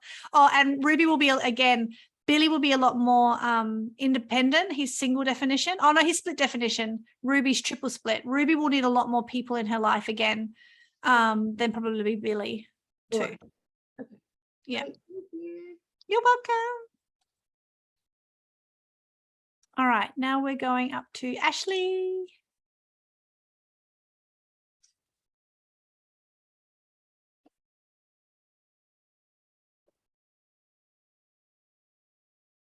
Oh, that was a chat. Okay. Shelley's saying, love how I can learn something from everyone's chart. Yeah. Awesome. Sometimes I just find this is sometimes the easiest way for people to learn too, because it's all well and good to learn from a book, or like, this is why I teach how I teach, is because everyone needs different ways to learn. And sometimes people learn through doing, right? And through other people. So this is perfect. All right. What's your question, Ashley? Look at your beautiful family. Yes. So this is me top left and my husband beneath. Yeah. And then my eldest daughter Zoe on the right, and then my youngest Piper bottom right. Yeah. And I guess I was just maybe wanting a little bit of insight. We're about to move into a caravan full time and do some traveling, so spending a lot of time together in close quarters. So maybe just a bit of insight on how I can support my girls to not rip each other's hair out all the time, and how we can live harmoniously. What's the age gap between them? They're quite young. Zoe's 3 and Piper's 20 months. So there's about 18 months in between. Well, I think your husband with a defined G center is really going to be the driving force, like the compass for your family, which is going to be great when you're all together. It's like, we're going here. And like, he can take charge and he can go off. He's a 1-3, right? He's a projector. He's here to guide. And so, yeah, like let him do that. So that's Dad's job. Okay. Yeah, beautiful. Everyone's going to feel really safe and grounded in that energy too, because he's got that defined root center, which is some of you do, but that will just help. And yeah, he knows things like the divine head and ajna is going to help everyone. So I think everyone, like, as long as everyone's energy is healthy, I think it will be really successful for you. The main thing will be sleeping arrangements too, around like making sure you, and I don't know your daughter's name, your eldest daughter is, the red squares. So they're both the sacral, right? Making sure that you're both manifesting generators. So making sure you get enough variety in what you're doing. And if you feel like changing things up, change things up, or just you may take her out just to go and use up some of that extra manifesting generator energy, right? And you'll leave the projectors home to just vegetate for a while and rest and be in their own energy. So you may even do some splitting up between the two of you, and allowing your energies to kind of escape a little bit more that way. The main thing I think for your husband is from an emotional perspective, having like 3 emotionally defined women in the thing. And so just making sure that he's okay, that like when your emotional waves are all going off, that he's managing that okay. If there is this headbutting, so that's probably the only thing, is that where your husband may get a little bit like stubborn potentially, or your girls could get a little bit stubborn with that green triangle being switched on. You're going to be the person of peace. You're going to be the peacemaker.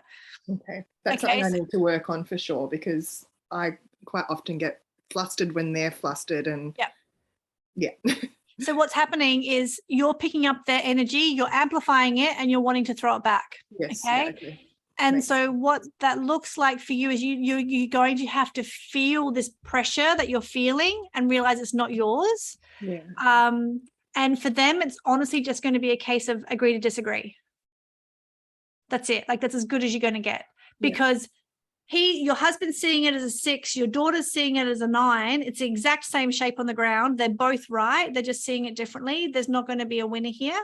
Okay. And so let's just respect everyone's opinion and like leave it alone. And so you're going to have to be that voice of peace, I think, in that space, and really learn how to understand and feel the pressure and the tension, because you have that sensitivity to do so.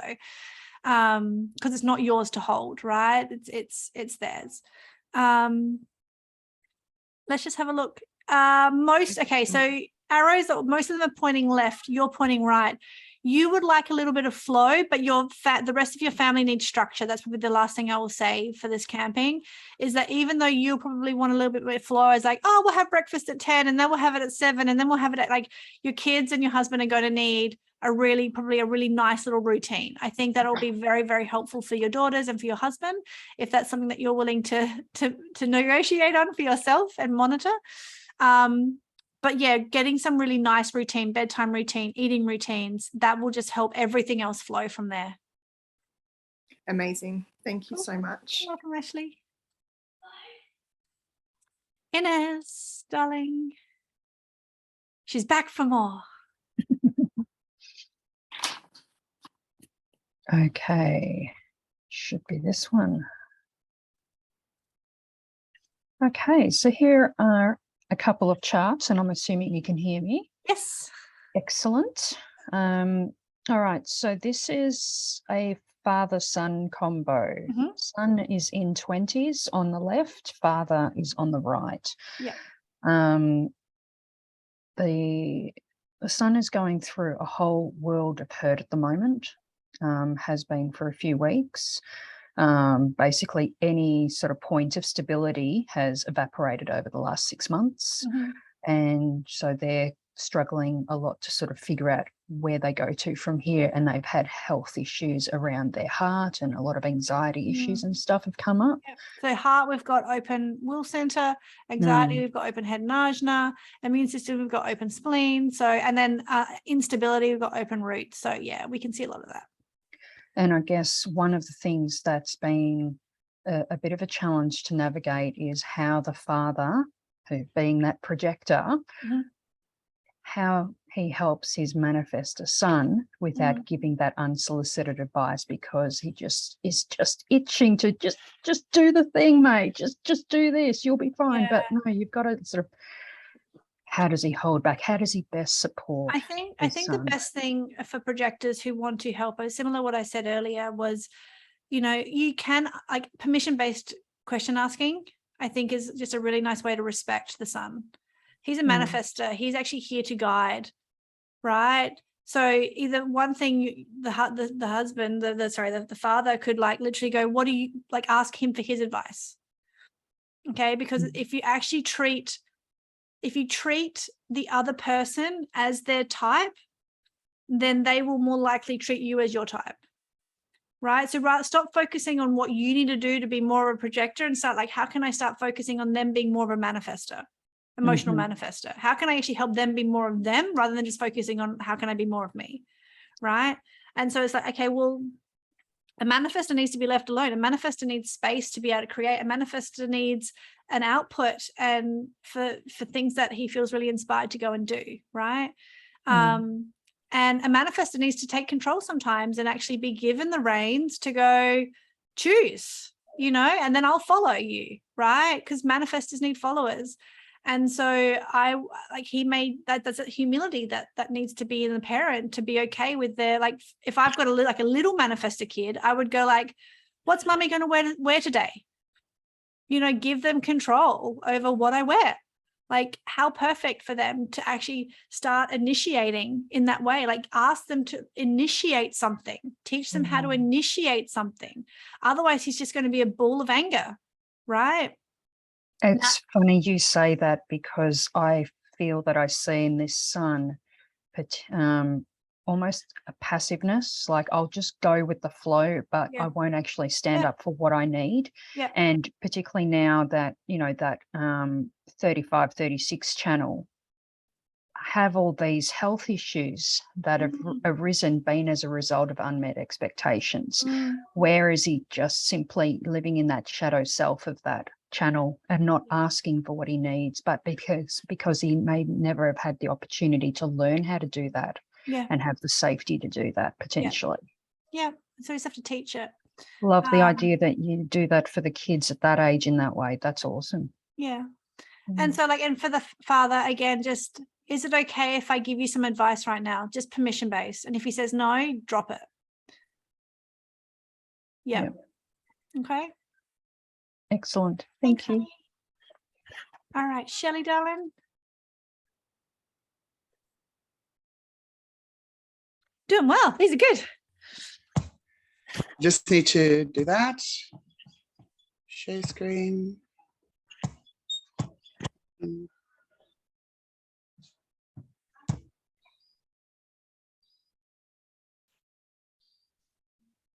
Is it there? Yes. Ah. All right. What's your question, darling? So ours is around communication, and I think sometimes it's I'm trying too hard to get my point across. Which one's your chart? So mine. The one on the right. I can see. Yep. Yeah, the one on the right. Yeah, and Bonnie's is on the left. Yeah. So it's just that. And that miscommunication that sometimes, we'll not quite understand what each other is saying. And I think sometimes I say too much. And sometimes I think Bonnie's maybe had the conversation in her head and not articulated it. I'm not sure. And we've just had huge clash recently. And so I'm now, desperately wanting to repair that, and find myself still trying too hard. So I'd like to just find a way to be more authentic, and for her to feel safe around me. Because that's the word that she uses. She doesn't feel safe around me, and I'm not sure exactly how to make her feel safe. And look, and this is, I mean, the beautiful thing is that she's communicating that, that's a win. So she's got very little definition. She's very, very safe. Now, as a 16-year-old, you could ask her, I would be going, like, personally as a parent, I would be like, if she's open to having that conversation, is like, I would really love to know what that feels like for you. You know what I mean? Like, how am I, like, where is this showing up for you? Like, what don't you feel safe about? Have you actually had that conversation to actually understand? Because, when this is something we get taught even in business, is when someone tells you, oh, I'm not feeling well, right? We may assume, oh, their immune system's gone, right? Okay, let's talk about immune system. But if I didn't ask them, what do you mean you're not feeling well? How's that showing up? Oh, I just can't get these thoughts out of my head. It's it's emotional. Now right? So we need to ask to clarify sometimes, what does it mean to feel safe? Like, how do you want to feel safe, right? Because of course I want you to feel safe, and I don't want to be, just being really humble in that space and asking for her to communicate with you what it feels like. And then you might be able to have more information, because together you do trigger the Splenic Center, right? So I was just trying to see how your Splenic Center was activating together, and it is through the Will Center. So just sorry, what was that? That's okay, so sorry, I'm getting ahead of myself. That's like Greek, yeah. So fears and safety and stuff is around the I was looking into the Splenic Center, okay, which is the little triangle on the left hand side. Now, both of you are undefined, but when you're together, it's defined. And I know that because one of you have one of the gates coming out of the spleen, and the other person has the gate coming out of the Will Center. Can you see? And so your gate connects with her gate, and it lights that up. right? Okay. Yeah. Which means all of a sudden she's got access to this energy, right? Potentially that she doesn't normally have access to.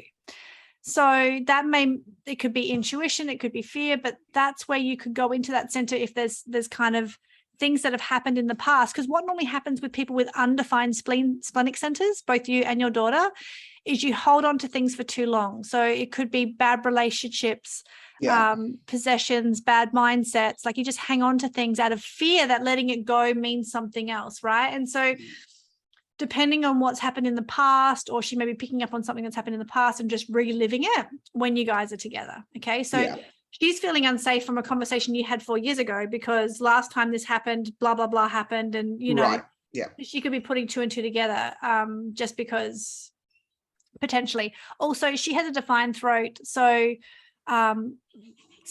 like let her be heard. You know, too, if that's not already happening. She's a self-projected projector. She needs to verbalize what it is that she's here to do. She needs to speak it out. Let her talk. Let it come out.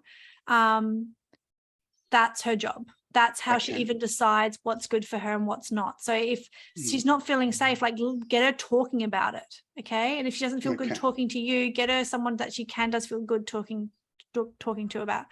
And then finally, just check your heart center, your ego center. Like as a parent, we have to be really mindful that sometimes we can just kick into ego mode. It's like, because I said so, right? It have, and I can't believe it came out of my mouth when I said that, because it was something I swore I would never say. And then I heard myself saying it and I'm like, oh no. Yeah.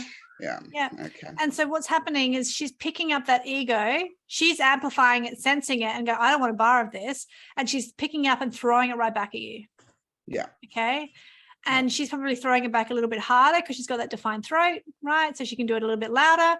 Then you're picking up her defined throat and then you're throwing it back, right? And so, but you've got control over coming at her with a really clear heart, right? With a really clear intention, with really humble, with a really humble offering to her to go and just apologize. I think there's something really big about just apologizing and starting afresh. Beautiful. Oh, thank you so much. Okay.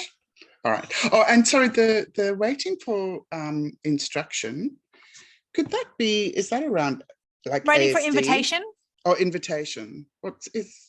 So she's a projector, so she needs to be invited and recognized into things. So if you want to build that relationship with your daughter, like just recognize her when she's doing something really awesome, or invite her. Like if there's something that she knows or how to do really, really well, it's like maybe she's really good at making pancakes, right? And so next weekend you're like, oh, babe, you make the best pancakes. Could you make them again, or could you show me how to make them? That's inviting and recognizing a projector, and that's a really great way to build relationships. Beautiful. Oh, you've answered so many questions. Thank you. Okay, you're welcome. Thank you. Unshare. Jen. Stop.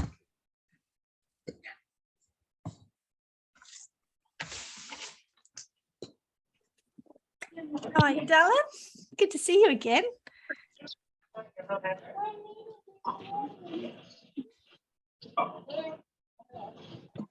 was trying to find the unmute button. There you go. Sorry. I was able to share, and then I was like, where did it go? So these are 2 of my boys. They're about 4 years, a little over 4 years apart. And the older one, Connor, constantly sets the younger one off. And they're both screamers, yellers, very emotional. I'm kind of surprised that my projector, Paxton, is not an emotional projector, because he kind of acts as, he's got, like, he's the unmet expectations. Like I would have thought that he would have had that because he does deal with a lot of those kind of things. So I'm just trying to see, where they might be having their issues. I do see, obviously we're having that amplification in the emotional center. Yeah. That is definitely seen. And if the younger one is able to, he'll go away and diffuse, when he's in his own energy, but he's not always able to, and then they just escalate. And because I'm an emotional being, I kind of join in the chaos. The first thing I want to do, and I really love to point out, is like the highest expression of things. And I think these 2 can have the opportunity to be really good friends. And they are at times, you know, and it's like night or day. It's either they're getting along or they're just clashing like this. Yeah. And look, that's childhood and parenting, because when you think about it, as a parent, our job, like I really felt like when I had two, I didn't go for three, but when I had two, it's like my biggest job is to actually help them to learn how to create a relationship with one another. That was my job. Right. And I think that's our job as parents, is like, how can I help my children build a relationship? Because at the end of the day, that's going to be the first relationship that they ever have. Mm-hmm. Right? Is that with their sibling. And so if we can teach them how to do that, because what's happening is when charts and energy connect, when one gate meets another gate and they create what we call an electromagnetic channel, right? This can be magic when it's both healthy energy coming and meeting. But if it's unhealthy energy coming and meeting, it's just awful, right? And so the main thing is these two probably don't want outside interference. There's not much space here between the two of them for you to come in and interfere.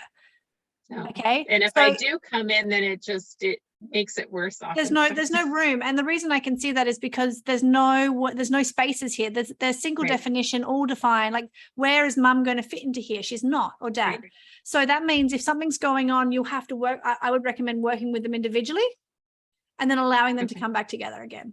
Right. So you go work with one son and then with the other son, and then let them come and just explaining, just be a voice for how the other person is feeling, and then be a voice for how the other person is experiencing life, and then let them come back together with more kind of awareness of each other. Well, the problem though is we can't get them separated. Like, I'll tell the older one, because he's older and he should know, like, this is what happens, and if you go away, then things will calm down. But he takes that as he's in trouble. Mm-hmm. Or that we don't like him or whatever. And it's like when I'm the only one there and I'm trying to separate them just to kind of give them their own space. So are we getting because we've got a Mani-Gen, right, with a lot of emotional energy, and we've got a very sensitive splenic projector. Okay. Yes. And so are they fisticuffing? Are they yelling at each other? Are they beating each other up? What are they doing? They're usually yelling. My younger one does have the physical, like hitting, kicking. And then that's when I kind of step in and kind of hold him, because I don't want him hurting anybody. Yeah. And sometimes then the older one will leave. But if it's just the yelling, you can't separate them. They just keep going at it. And it's like, hello, let's just give you each other space. And, at times the youngest one will know, like, he's had enough and lock himself in his room. And then that gives each of them that time to diffuse. But if he's not doing that, then we kind of get in this. Yeah. So they've both, I can see here, they've both got two lines in their profile. So they do need that time to themselves. There's 4 of us out of the 6 of us that are 2 lines. And so that's another thing when we're all, nobody goes away and. Yeah, honestly, hon, I think there is a parenting thing here. It's not so much, it sounds like you already understand both their energy, and like they've both got defined throats. So it's like, it's both their verbal energy meeting. And so like, it's just going to get worse and worse and worse. Like it's not going anywhere when it's in its shadow. And so just being mindful of that, your elder son will be having pressure to feel like the knowledge, the wisdom, like that could be really ticking him off a little bit from the 6-year-old. But then the 6-year-old may be getting, excess energy around like the emotions and the sacral, right? And like all of this other buzz that he's getting from his older brother. And so I think the best time to do anything is when everything's fine. I think the best time to actually get healthy is when you're already healthy and to just get better. The best time to build a relationship is actually when they're happy. Stop trying to fix their relationship when they're fighting, and start building a stronger relationship with them when they're actually like in a really good place, and rewarding that and witnessing that, particularly for the splenic projector. I really loved how you played with your brother today, or I really loved how you shared, or I really loved how you asked your brother that question, or I really recognize him when he's doing the right thing. It's like when I was trying to sleep train my daughter, I remember thinking like, I've got to work on the day and the night will sort itself out, because the night was where I was having the trouble. But it's like, well, if I work on and get the day routine really good, well, the night will just flow on from that. So again, let's just flip the script. Let's start celebrating them and working, like allowing them to be really great brothers when it's really good, and then trust that the blow ups and things will be less and less. Can we maybe try that? Does that, have you tried that? Like, yeah, let's just leave it there. We have done that, and you know, they will say stuff, or even just with one-on-one, you know, if they're communicating in a good way, because they are yellers and make demands and stuff. And so when they are, you know, when they ask nicely and when they, you know, do nice things for others, we're always kind of commending them and things. But I probably just need to do it more.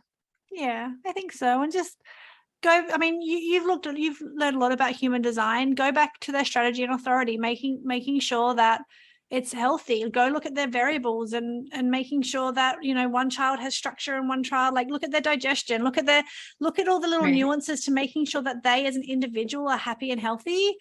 And just maybe even if it just means more time with mom and one child at a time, you know, what are they fighting over? What are they fighting for? Are they fighting for attention? Are they fighting, you know, like what is the outcome they're getting from behaving like that? And then how can you give them that in a healthy way? Okay. I wanted to ask, is there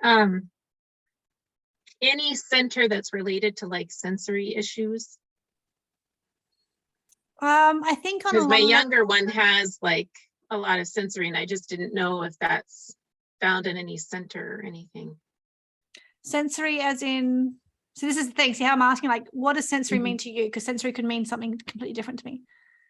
Like Just overwhelmed by lots of people. He's got like social anxiety, so he's very reserved, and he's been like very outwardly explosive in public areas. You know, if his shirt gets wet and he's not in the pool, that sets him off, like different things. But it's a lot of like oral sensory with eating. I just didn't know if there was anything in human design that might kind of. There definitely is. I mean, I can't really probably dive into it with this amount of knowledge. There's obviously a lot of activity in his ajna, which tells me it's probably something to do cognitive, and it's probably quite in depth. You know, I don't think it's just a thing with an undefined will center, like a plexus. Yeah, like that's what I was wondering, if it was like a simple little. I'm not feeling that in this instance. I feel like there's a lot of nuances to what's happening for him. And I think the fact that you care enough to ask that question is that you're going to find the answer, to find ways to help him. Yeah. Yep. I really believe that. Thank you. Thanks, Jen. All right. How do you say your name, darling? Talitha? Unmute myself. Talitha. Yeah. Now, if someone asked before, how do we get your chart read? You just have to pop your hand up, and then I know how to go. Oh, there you go. Nat said, raise your hand. Yep.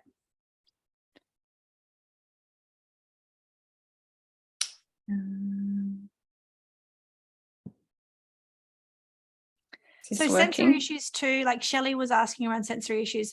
So again, if they're a valley environment, which I couldn't see on that chart, this is where I go into environment too in the IM course. I go into cognition, sense too. Sometimes those things can really kind of determine why they're more sensory audibly, why they learn a certain way, more visually, more tactile. There's lots of different nuances in that space. Is that working? Yes, it is. Yeah. This is me. I love the name. Yeah. So it's my son, he's 6. And that's my chart. So just getting, a little bit of insight into how to, I guess, support him mostly with emotions. He gets, can get quite frustrated, which I know is part of his kind of and can get quite angry and annoyed and aggressive if things aren't going his way or just randomly, just ways to kind of support him and some insight into his chart, I guess. And well, he's a quad left. So see these 4 arrows at the top, they're all pointing. Yeah. So that to me, like he needs a lot of structure in his day. Yeah. And so you may naturally not have that because your dominant arrow for this space is pointing right. And so you're like, yeah, it doesn't matter, right? Where for him, if he doesn't like routine and things, like does he have a good solid routine? Yes and no. I've developed more of a routine because he's always like, yeah, when he's going to bed, he's like, so what's happening today? Where are we going? What's going on? Have you? And I'm like, oh yeah, we might do this or we might do that. Like, I don't really have a routine, but I've definitely made more of a one because I've realized that he thrives more on that. But I think sometimes for me in particular, like what calms the anger, like I was a very angry child, I think, because either I wasn't being heard, like I didn't feel heard, right? Or I like validated a lot of the time because, you know, my ideas or my thoughts or my opinions didn't matter, okay, because I was just a child. And so having that level of respect for like as a manifesting generator, he's got, with the defined head, like he's got a lot of ideas, right? He's probably wanting to do a million things at once. Potentially he gets highly frustrated when he can't. So there's a skill gap there probably as well for him. So what he needs, what I would feel like I would want in that situation, and that's all I can really tap into, is that if there was something that I could rely on, then that would give me feel more safety to express, like to flow within that space, right? So if he knew that every morning he woke up at 6:30 and by 7 o'clock he was having breakfast, that would help, like every single morning. If at 6:30 that meant the television goes off and then and then we had a book and then 7 o'clock, whatever the bedtime is, then that bookends his day, right? And that's going to give him, like, that's always going to be the same for him. Like that could be really, really nice. Yeah. We've got a solid bedtime routine, which is the same every night. It's probably just the rest of the day that's okay. So he really likes like the school schedule and like getting off to school. I think he's really going to love school. I think he's going to love learning. I think he's going to love being around lots of people. He's a triple split, which means there's 3 different sections of his chart all disconnected. So having lots of people around him is going to connect all that together. And so there could even be a thing where like he's had that at school and then he's come home and he's lost it and he's feeling disconnected again. And that could be causing the frustration, right? Because I don't know, at the moment, like you don't complete his circuitry fully. So I don't know if there's another person in the family that will help with that. But yeah, my husband, I don't have his exact birth time and I'm not sure with the circuitry, but he's a defined throat and ajna as well. But they seem to clash more. They seem to clash more. Okay. Stubbornness. So the main thing is just tracing back and like, when is he either getting angry or is he getting frustrated? So which one is the main thing that's happening, or if they happen at different times? If he's getting frustrated, because these are the 2 not selves for a manifesting generator. So if he's getting frustrated, it means something that he really wants to do isn't happening. Okay. That's probably the thing. He's not responding to life very well. So he's probably getting all these ideas, wanting to implement them, and it's not working, right? If he's getting angry, it's because something is getting in the way from him achieving what he wants to achieve, which is that manifestor energy.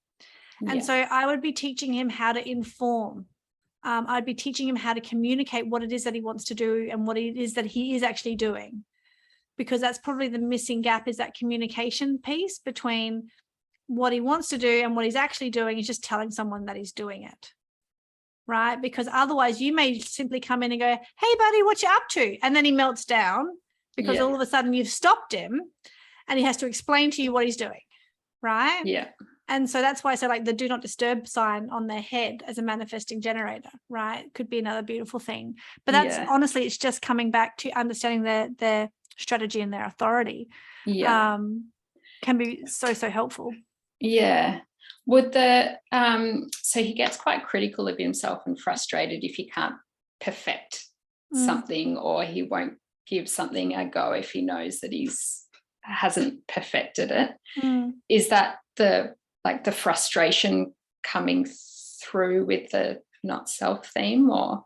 Well, he's got the I can see the gate 38, I think, like the fear of failure. Okay. Is a big shadow. And so sometimes that can just raise its little head. Yeah. Right. He's got the full channel of struggle. So like sometimes he just makes things a little bit harder than they need to be. Yeah. So there's a little, like there's some of that energy in his chart down there near the splenic center and the root center. Yeah, I don't know. Like, I mean, if you want to dive into the gates with a child, I mean, honestly, at the end of the day, I truly feel like children naturally want to express their design naturally. Yeah. It's where we normally impeding it, or where are we okay. trying to like stop it in some way. Mhm. And so just celebrate him, find out, like I said, he's got a defined will center, so do you. So have a look at your childhood, and were you able to truly express the things that you were really, really good at, right? No. And No, not really. no. So he, like, what comes really naturally to him, and how can we just let him play in that space more, you know? Hours of Lego. Okay, let him go. Yeah. Let him build, right? Yeah. Witness him when he's doing that. His downtime. Yeah. Yeah. And also, like, do you have a 2-story house? No. Okay. So he's just a mountain environment. So he may like miniature things, which is probably why he likes Lego. Yeah. Okay. So mountain environments like to be elevated sometimes. So go climb a mountain, like do something like that, or, you know, go look at it, get a view somehow for him, or make sure that his bed is with the back to the wall with the widest view of things, you know, so he can see the biggest view. Or if he likes miniature things, because then he feels big, like he's on top of a mountain, he can see all these little things. Yeah, okay. So all of that kind of stuff is just encouraging his environment as well. Yep. Cool. Cool. Thank you. Caitlin. Ohio, US. Love it.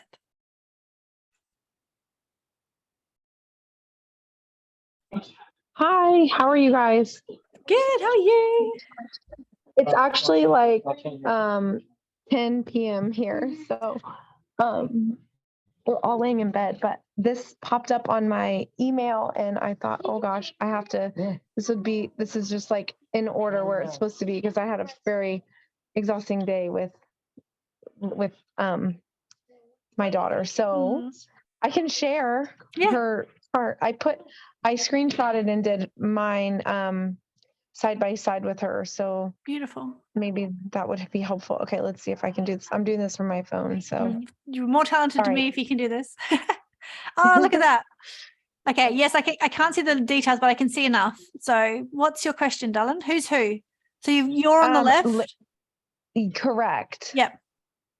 This is me. I have seen this before, but I have absolutely no idea how to read it or what it means. Yeah. I just know it means something that gives you a lot of clarification about somebody. And then this is my daughter's. Okay. The first thing I'll say is that you and your daughter are both the same profile. You're both 1-3. And so that's really lovely for both of you. It just means, well, personally, I think you're going to grow up and be really good friends if you can work all this stuff out, because you see and experience the world the same way. So that's a good thing. Can you go back? Can you just zoom out a little bit so I can see you both at the same time? Sure. So what's the main issue that you're having with your daughter, or you're feeling? Well, I think that, hold on, I'm going to come out of here because the kids are here with me.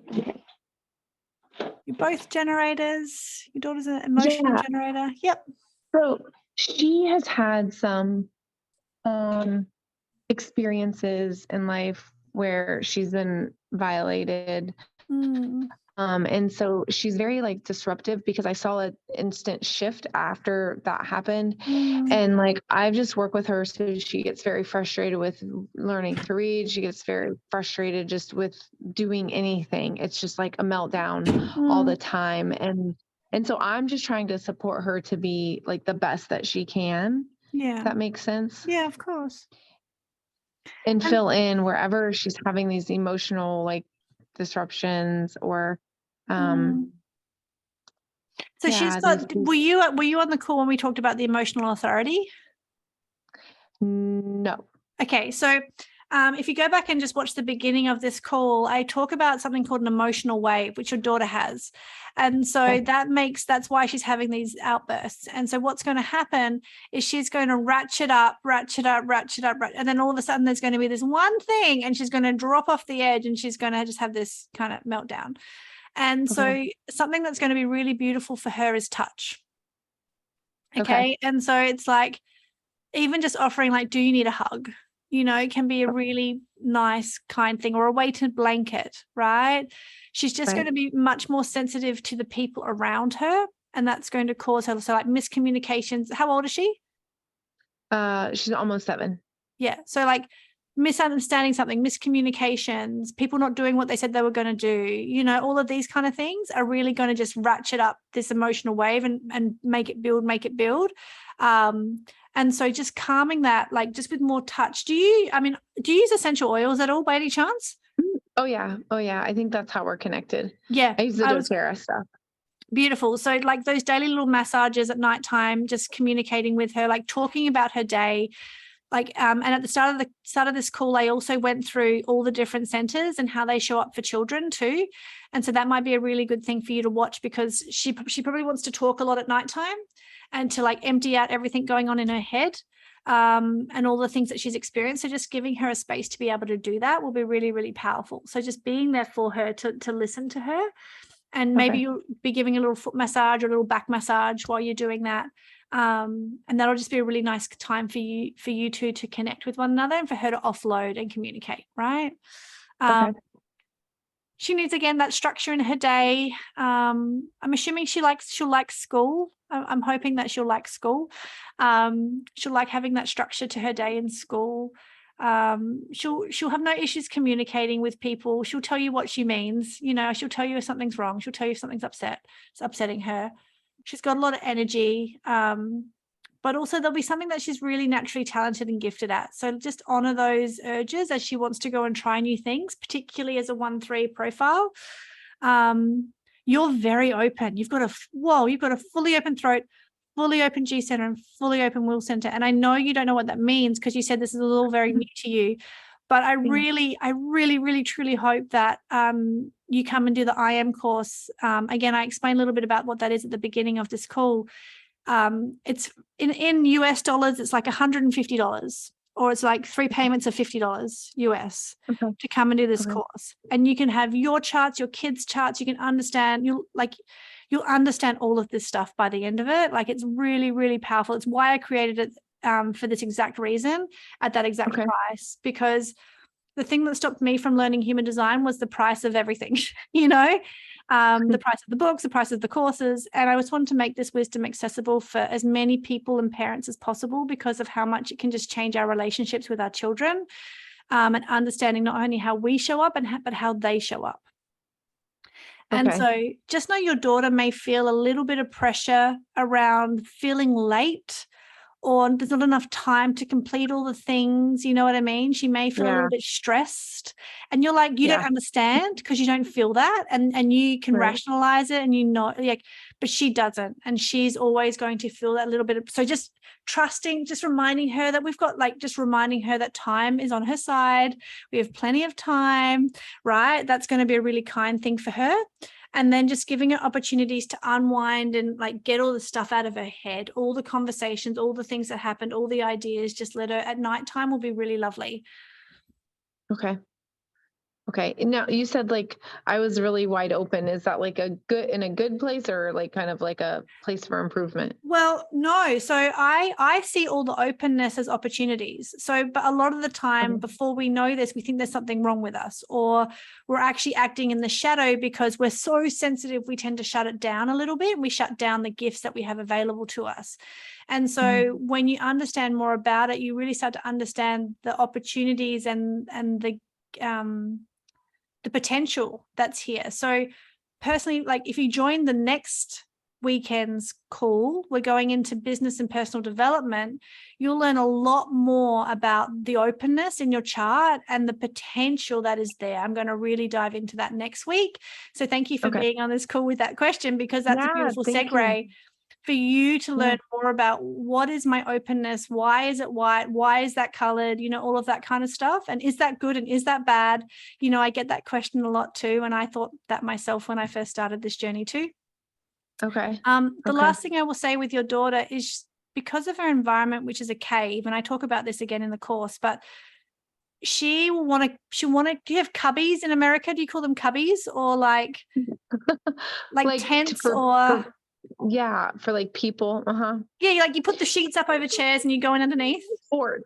Yeah, we call them forts. Like they go to forts. That's her zone. That's going to really calm her.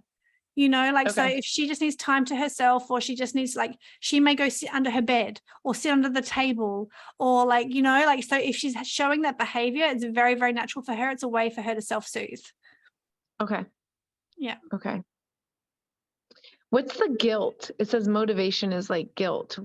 That seems very motivation, negative. sense, and view. So these are 3 things that I cover from a more in-depth, from a business perspective. It's probably not necessarily relevant for her at her age, in her time. It's how we are designed to motivate and show up, and the gifts that we have to give. And guilt, some of the words they use in human design can be very confusing, because it's actually not like a guilt thing. Yeah, so that's why, again, I try to put normal words to some of the human design stuff and put it into real life context. So yeah, no, it's totally fine. Okay, great. Thank you for those tips. You're welcome. So so is there anyone else who would like their charts read before we call it a day? Does anyone have any last questions that they want to unmute for, or any feedback? I'm a generator. I like to hear it.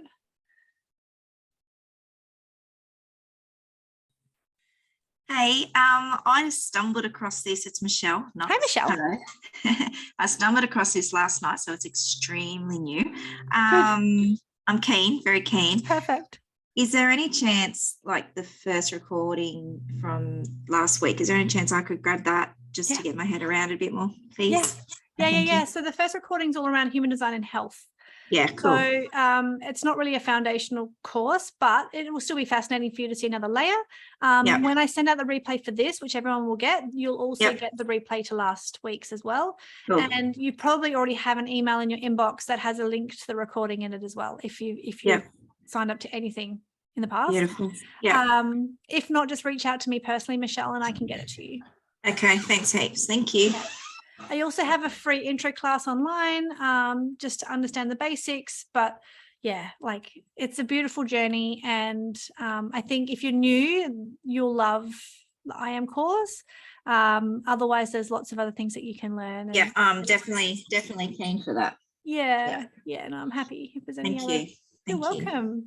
I love it when people just stumble across things at the right time.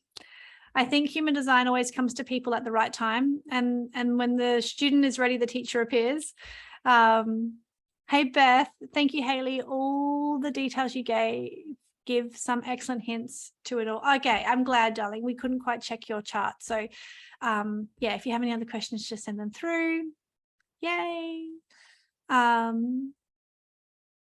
right. So next week, we're going to be diving into business and personal development. I will send an email out with this recording. Thank you for those who have stuck around for 2 hours. But it's been a beautiful, we had a full hour of just training and education, and then another hour of online Q&A. So that's been really, really fun.